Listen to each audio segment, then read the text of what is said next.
बिस्मिल्लाहिर्रहमानिर्रहीम। अस्सलामुअलैकुम दोस्तों, नई वीडियो में खुश आमदीद। दोस्तों, नए इलेक्शंस का फैसला हो गया। इमरान खान ने तैयारियां शुरू कर दी। नए आर्मी चीफ मुतहर्रिक हो गए। इमरान खान को पैगाम भिजवा दिया गया, जबकि जरदारी भी तैयार। नून लीग को बड़ा धचका, सारी मेहनत पर पानी फिर गया। वीडियो की तफसील में जाने से पहले आप देख रहे हैं हकीकत की दुनिया डॉक्टर अली के साथ। हमारा चैनल सब्सक्राइब करके घंटी के निशान को दबाना मत भूलिएगा।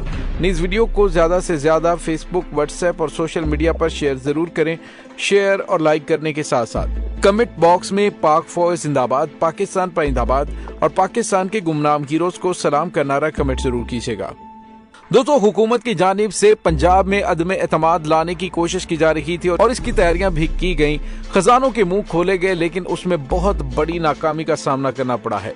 तमाम 14 जमातें मिलकर इस वक्त ना तो अदम एतमाद के लिए मेंबर पूरे कर पा रहे हैं और ना ही उनके पास कोई और हिकमत अमली है। दूसरी जानिब आपको ये बताते चलें कि नए army chief general Asim Munir भी मुतहर्रिक हो गए हैं। उनकी आज 2 बड़ी मुलाकातें हुई हैं और इसके साथ ही नए chairman joint chief of staff committee general Sahir Shamshad भी पाकिस्तान में सियासी अदम इस्तेहकाम को खत्म करने के लिए मुतहर्रिक हुए हैं। दोस्तों, आज 2 बड़ी मुलाकातें हुई हैं वजीर आजम शहबाज शरीफ से, और उसके बाद ये मुलाकातें हुई हैं पाकिस्तान के सदर पाकिस्तान डॉक्टर आरिफ अलवी से।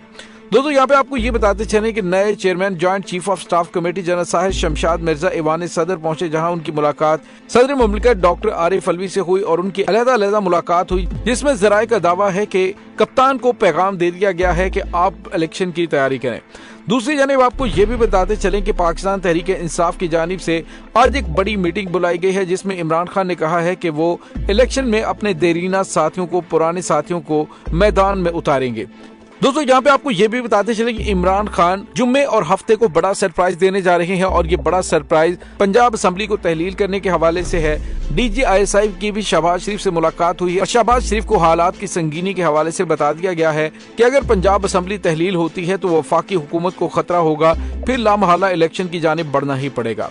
और दोस्तों, यहाँ पे आपको ये बताते चले कि आपने एक बात नोट की होगी कि हालिया दिनों में इमरान खान की जानिब से ना तो किसी किस्म का कोई बयान दिया जा रहा है और ना ही इदारों पर तनकीद की जा रही है, और उन्होंने अपनी पार्टी क़यादत को भी इस बात से मना किया है कि वो इस पर किसी किस्म की कोई बातचीत ना करे। दोस्तों, यहाँ पे आपको ये बताते चलें कि अब हुकूमत को इमरान खान अगले हफ्ते सरप्राइज देने जा रहे हैं। दोस्तों, नून लीग और इत्तेहादी जमातों ने तमाम कानूनी ऑप्शंस को डिस्कस करके देख लिया है, जिसमें उन्हें बताया गया कि 4 माह से पंजाब असेंबली का इजलास जारी है। अदम एतमाद और गवर्नर राज लाना नामुमकिन है। दोस्तों, दूसरी जानिब हुकूमत के लिए मजीद सरप्राइज देते हुए हुकूमत की b party chief election commissioner ने भी एक नई रिपोर्ट जारी कर दी है। उस रिपोर्ट में चाक कर भी कोई हैंकी फैंकी वो नहीं कर सके। उन्होंने बताया है कि पाकिस्तान तहरीक इंसाफ इस वक्त पाकिस्तान की मकबूल तरीन सियासी पार्टी है। जो अदाद शुमार जारी किए गए हैं उसमें बताया गया कि हालिया दिनों में ज़िमनी इंतखाबात में 35 हलकों में इलेक्शंस करवाए गए, जिसमें पाकिस्तान तहरीक इंसाफ ने 27 में से कामयाबी हासिल की। और वोटिंग के हवाले से भी देखा जाए तो 14 जमातों के इत्तेहाद ने मिलकर 15 लाख वोट हासिल किए, जबकि पाकिस्तान तहरीक इंसाफ ने 18 लाख से ज्यादा वोट हासिल किए।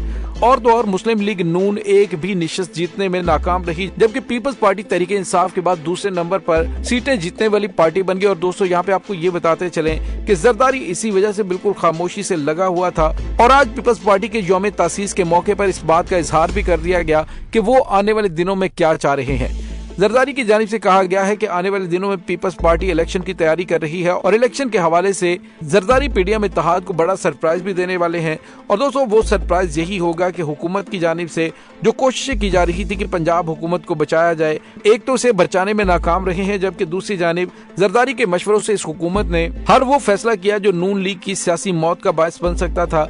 और दोस्तों, उसके बाद आपने देखा कि यौम तासीस के मौके पर जिस तरह से एक तो साबिक army chief general Qamar Javed Bajwa को वजीर खारजा बिलावल भुट्टो ने जवाब देते हुए कहा कि 1971 की जंग में 90,000 जंगी कैदी मिलिट्री नाकामी के बाद दुश्मन की कैद में था, लेकिन शहीद जुल्फिकार अली भुट्टो ने अपनी सियासी हिकमत अमली से उन कैदियों को वापस ले आए। 5000 मुरब्बा किलोमीटर जंग हारने के बाद जो दुश्मन के कब्जे में थे, लेकिन जुल्फिकार अली भुट्टो ने 5000 मुरब्बा किलोमीटर जमीन वापस दिलाई।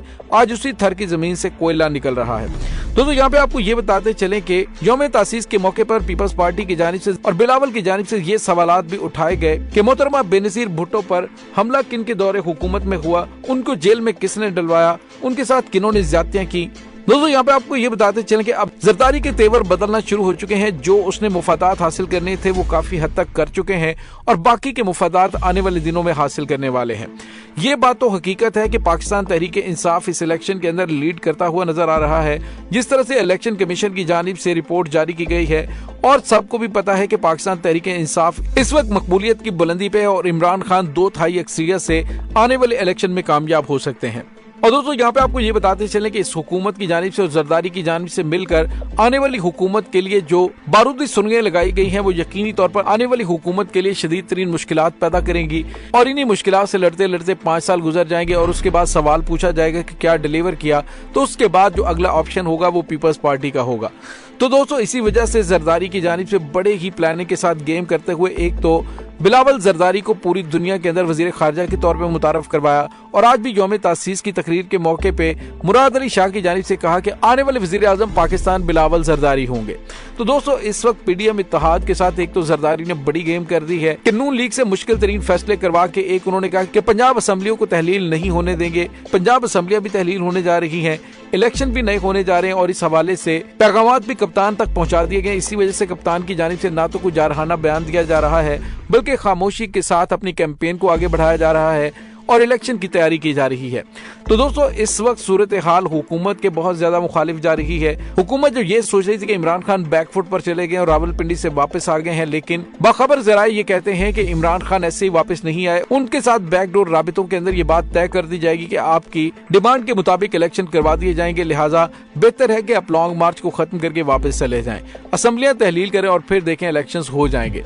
तो दोस्तों आने वाला हफ्ता काफी ज्यादा क्रूशियल होगा, काफी ज्यादा सियासी दर्जा हरारत आने वाले हफ्ते में बढ़ सकता है और मुमकिन तौर पर मार्च अप्रैल का महीना इलेक्शन का महीना होगा। दोस्तों यहाँ पे आपको ये बताते चलें कि नए chairman joint chief of staff committee general Sahir Shamshad Mirza ईवान सदर पहुंचे, जहां उनकी मुलाकात सदर मुमलिकत डॉक्टर आरिफ अलवी से हुई और उनकी अलग-अलग मुलाकात हुई, जिसमें जराए का दावा है कि कप्तान को पैगाम दे दिया गया है कि आप इलेक्शन की तैयारी करें। दूसरी जानिब आपको ये भी बताते चलें कि पाकिस्तान तहरीक इंसाफ की जानिब से आज एक बड़ी मीटिंग बुलाई गई है, जिसमें इमरान खान ने कहा है कि वो इलेक्शन में अपने देरीना साथियों को, पुराने साथियों को मैदान में उतारेंगे। दोस्तों यहाँ पे आपको ये भी बताते चले कि इमरान खान जुम्मे और हफ्ते को बड़ा सरप्राइज देने जा रहे हैं और ये बड़ा सरप्राइज पंजाब असम्बली को तहलील करने के हवाले से है। DGISI की भी शहबाज शरीफ से मुलाकात हुई है और शहबाज शरीफ को हालात की संगीनी के हवाले से बता दिया गया है कि अगर पंजाब असम्बली तहलील होती है तो वफाकी हुकूमत को खतरा होगा, फिर लामहला इलेक्शन की जानिब बढ़ना ही पड़ेगा। दोस्तों इस तमाम सूरत हाल के बारे में आपका क्या कहना है, कमेंट सेक्शन में अपने ख्यालात का इजहार जरूर कीजिएगा। इंशाल्लाह बहुत जल्द मिलते हैं एक नई वीडियो में, तब तक के लिए अपना बहुत सारा ख्याल रखिएगा। पाक फौज जिंदाबाद, पाकिस्तान पाइंदाबाद, पाकिस्तान के गुमनाम हीरोज को सलाम, अल्लाह वारिस।